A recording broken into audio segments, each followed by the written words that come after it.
We are by far the strongest ever in the history of the world. We have more weapons than everybody else put together, and we have an efficient army if they have to fight. But our problem isn't a foreign invasion. Our problem is the other half of our oath of office when we swear to defend against all enemies, foreign and domestic.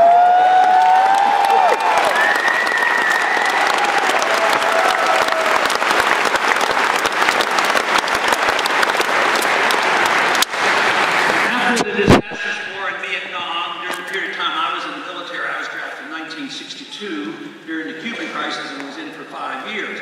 But after the war finally ended in Vietnam, and obviously without victory for us, after losing 60,000 Americans, over 1 million Vietnamese died, and how many wounded we have, and all the money we spent, which ushered in a whole decade of economic crisis in the 70s. But shortly after the war ended, a colonel for us, an American colonel named Harry Summers, met with a Colonel Tu, who was Vietnamese. And they got together and they were talking and they were cleaning up the mess, and these are the rules, and we're leaving, this sort of thing. And our colonel said to the Vietnamese colonel, said, you know, you never defeated us once on the battlefield. We always won militarily. And you know, Tu said to him, he says, you are right, but it's irrelevant. Because he did not understand, we didn't understand then, and we don't understand now. We can have a military power, and we can bomb and kill and occupy and pretend we're democratizing these countries, but what is much more important is winning the hearts and the minds of the people. And you can't do that. You can't destroy the ability of people to want to take care of their homeland. The whole idea of the Taliban is not to be anti-American. They're anti-occupiers. We worked with the Taliban when the Soviets were occupying Afghanistan, and now we're on the receiving end.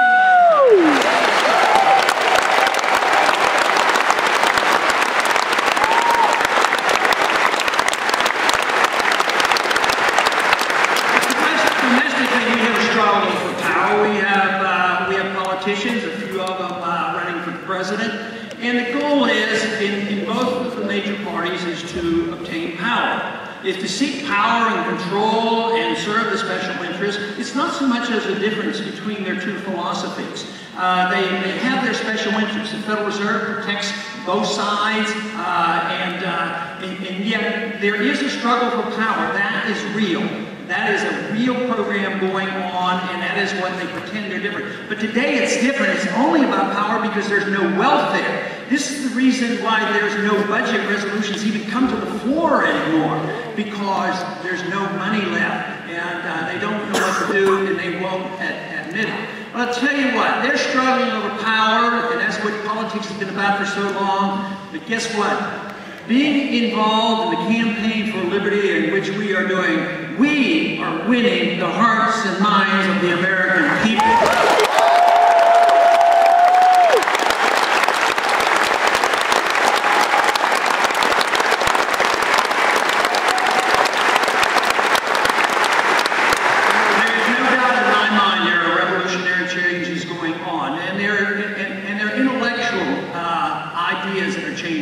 They're not brand new, but they're improved over the ideas that brought our country about. The founders were very understanding of the cause of liberty. They understood that liberty was of one unit, personal liberty and economic liberty.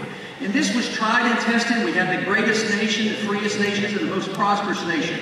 But it's on trial right now because we are no longer the richest nation. We have now claimed that we are the most indebted nation in the history of the world. And we aren't producing. Our real productive jobs have gone overseas. So this will not continue. This is the reason that in the near future, exactly the dates I don't know, but in the next several years, what this generation will have to do, those who are getting out of school now, and I think they must understand this because the greatest support we are getting for the cause of liberty are from the people who are from the age of 18 to 30, and I am excited about that because that really should give us all a lot of encouragement.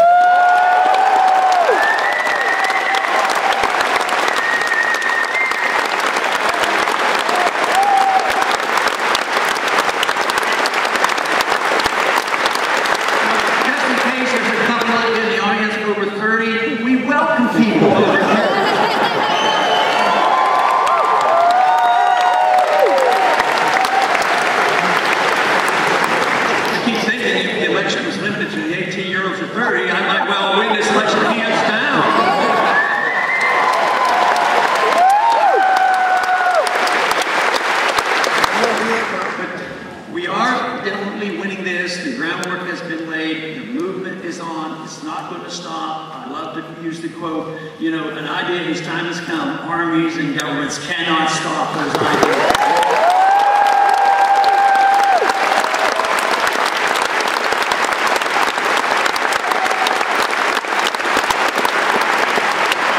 Even at the time of our original revolution, it was only a small number of people who really carried the day. It was a small, irate, tireless minority that motivated others to join. Most people, the large number of people in the country never will come to a speech like this. But the masses of people will be motivated by others. And it is so important that we continue this because the irate, tireless minority is with us today and it's growing by leaps and bounds, and that should encourage all of us.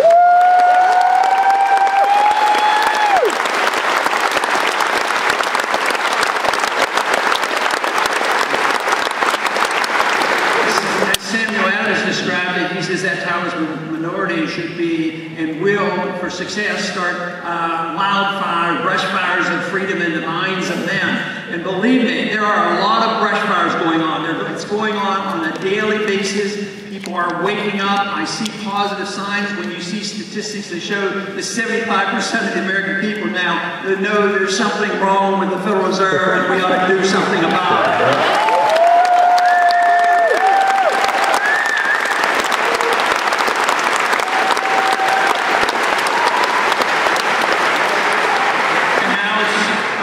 Some polling, it shows that over 70% of the American people agree with us now. It's time to come home. Time to come home from Afghanistan.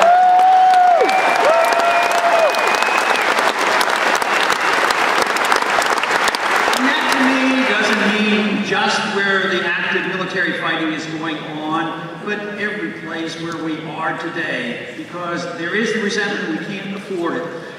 The troops went into Korea when I was in high school. They're still there. They've been in Germany, they've been in Japan since World War II. So it is really time to come home out of necessity. So I am very pleased that the country is coming in this direction, even though you might not hear it on TV at night, and although you don't hear it from the other candidates, I am very optimistic that these attitudes will change. For instance, the American people got pretty annoyed and pretty upset about this attack on the internet with Stop Online Piracy Act. You know,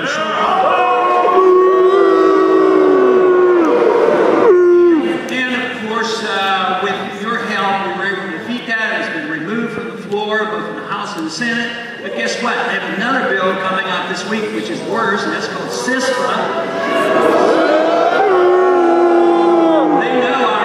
Weapon is not only the energy of a whole generation, but also the internet is our friend, and they would like to control the internet. So if you care about it, let your congressmen know and let your senators know they better not vote for this bill next week.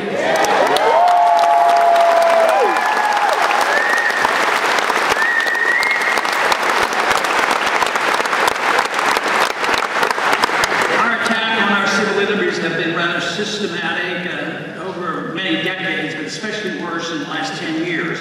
After 9/11, there was a lot of concern, and much of it justifiable on what had happened. It was a terrible day for us, but instead of trying to understand the principle that the CIA has analyzed and written about called blowback, they decided to blame the American citizens and pass the Patriot Act and penalize the American citizens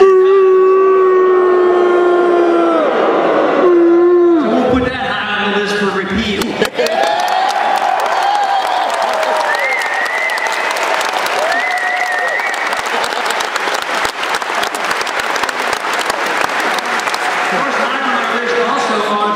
All the illegal legislation passed by executive order.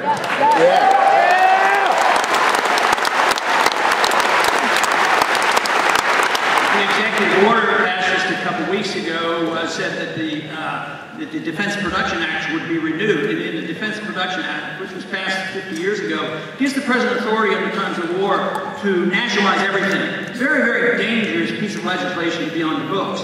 But the President renewed that by executive order, not a legislative effect, he changed the wording. Not under wartime conditions, but even under peacetime conditions, he can make this take place.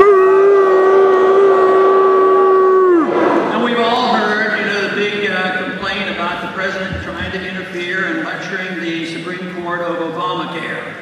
And he does, the court, generally speaking, the legislative branch and the executive branch is not supposed to do that. But that was rather minor compared to what the president actually does.